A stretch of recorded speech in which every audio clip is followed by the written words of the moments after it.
네, 여러분 반갑습니다. 큐스타디 근태원 선생님입니다. 자, 이제 우리가 오늘부터는 다중회귀 분석에 대해서 우리가 한번 공부를 해보겠습니다. 자, 일단 여러분 교재 데피니션 8을 보니까 다중회귀 모형이라고 되어 있는데, 자, 우리 여태까지는 설명 변수가 하나인 그런 단순 회귀 모형에 대해서 우리가 특별히 단순 선형 회귀 모형을 중심으로 살펴봤는데, 자, 이제는 요 설명 변수가 이렇게 하나가 아니고 이렇게 여러 개 있는 이런 모형을 우리는 다중회귀 모형이라고 얘기를 한답니다. 자, 여기 보니까 yi가 베타0 플러스 베타1 x1i. 자, 첫 번째 설명 변수를 보통 x1i, 두 번째를 x2i. 자, 이런 식으로 k-3번째를 자, xk-1i라고 이렇게 우리가 표시를 한답니다. 자, 이렇게 하게 되면 우리가 이 회귀 개수가 베타0, 베타1, 베타2에서 베타 k-1까지 총 k개의 우리가 회귀 개수를 우리가 생각해 볼 수 있겠죠. 자, 보통 또 책 따라서는 요걸 베타1, 베타2 이렇게 나와 있는 책도 있는데 상관없답니다. 어쨌든 우리는 베타0, 베타1부터 베타 k-1까지 총 k개의 회귀 개수를 이렇게 두는 걸로 우리가 하겠습니다. 자, 그렇게 했을 때 우리가 여기에서 요 다중회귀 모형을 우리가 행렬과 벡터를 이용해서 표시를 하면, 자, 요 y를 이렇게 y1, y2, yn까지 가는 요와 같은 벡터로 보고, 요 행렬 x를 이렇게 두고, 자, 요 베타라고 하는 벡터를 이렇게 두고, 엡실론을 이렇게 우리가 뒀을 때에 요 주어진 식은 이와 같은, 그쵸, 행렬과 벡터를 이용해서 우리가 이렇게 표시할 수 있답니다.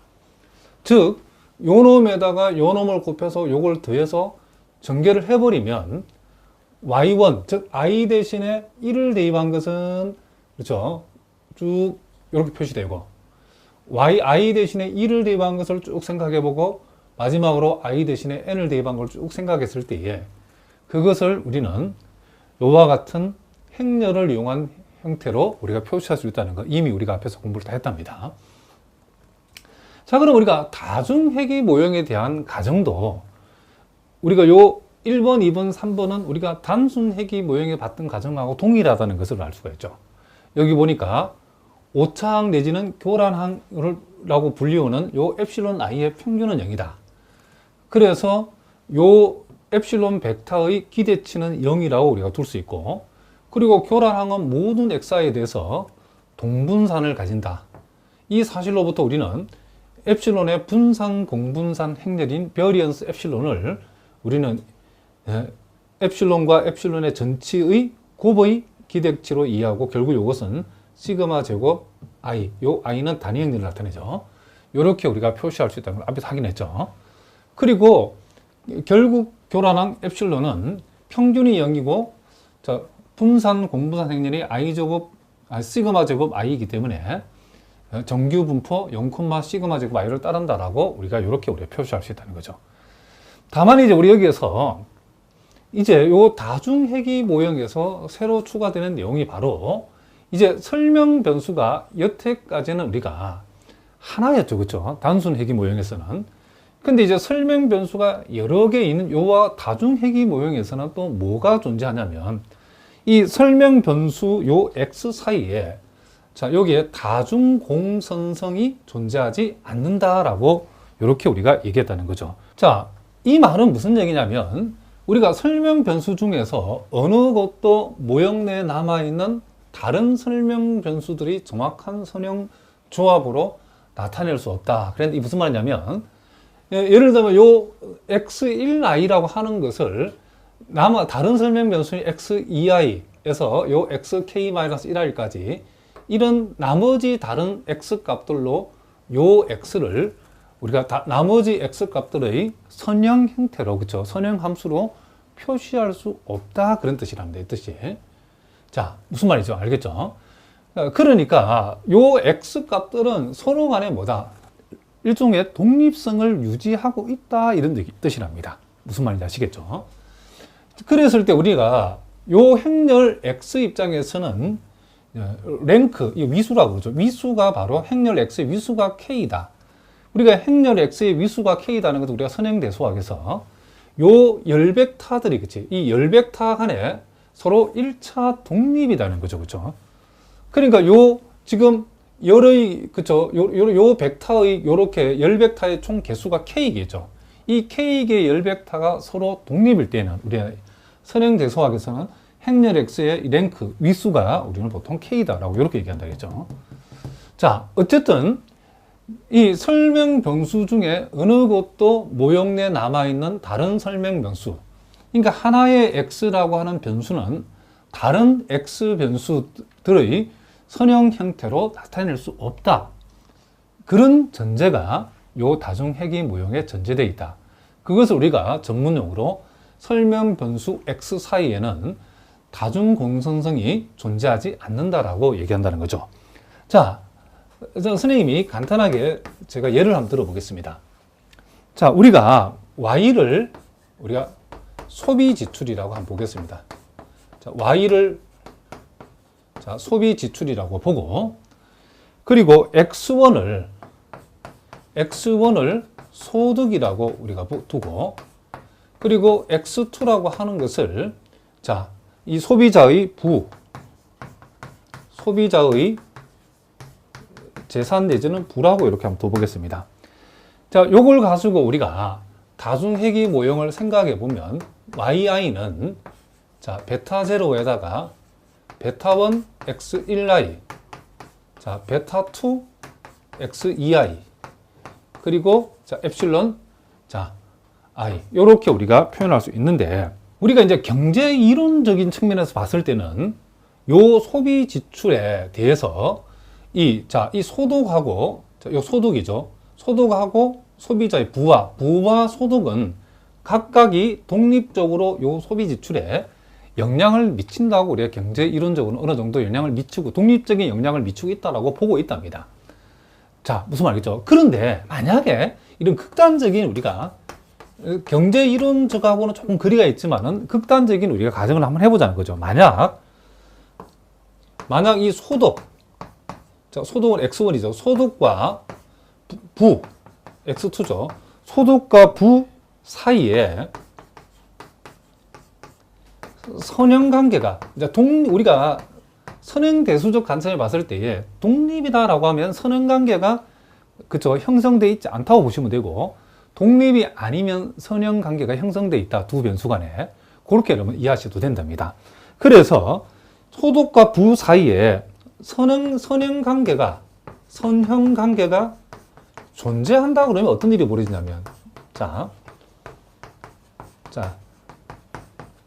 그러니까 여기 표현대로 하면 우리가 소위 일종의 공선성이 존재한다면 그런 뜻이죠.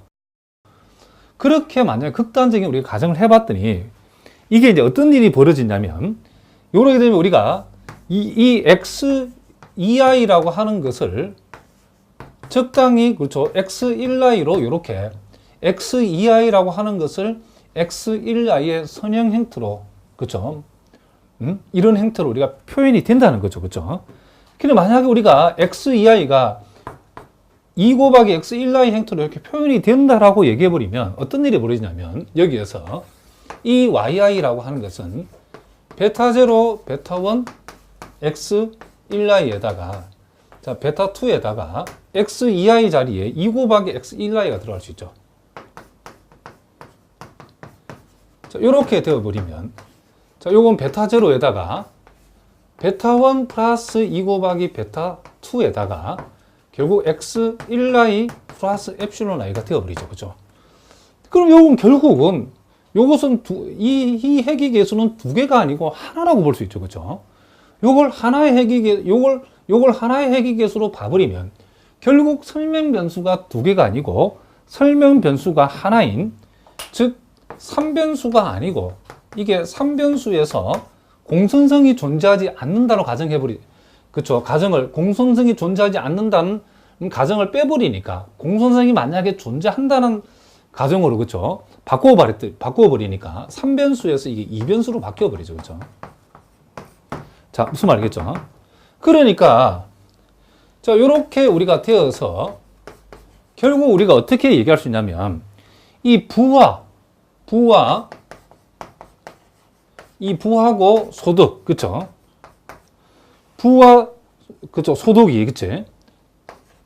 독립적으로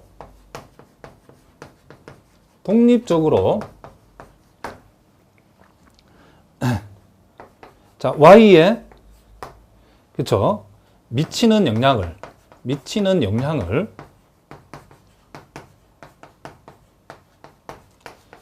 개별적으로 추정할 수 없다는 결론에 도달한다. 이런 얘기죠. 그쵸? 이게 무슨 말인지 아시겠죠?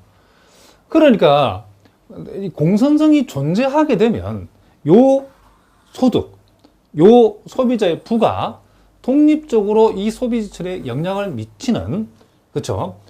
영향을 미치는 그와 같은 개별적인 추정이 가능하지만은, 선행관계가 가능해버리면 이 소득과 부 사이에 관계가 존재한다라고 가정을 해버리니까 여기서 이 부와 소득이 독립적으로 요 Y, 여기서 말하면 소비 지출이죠. 소비 지출에 미치는 영향을 개별적으로 추정할 수 없는 문제가 발생되어 버린다. 이런 얘기를 합니다.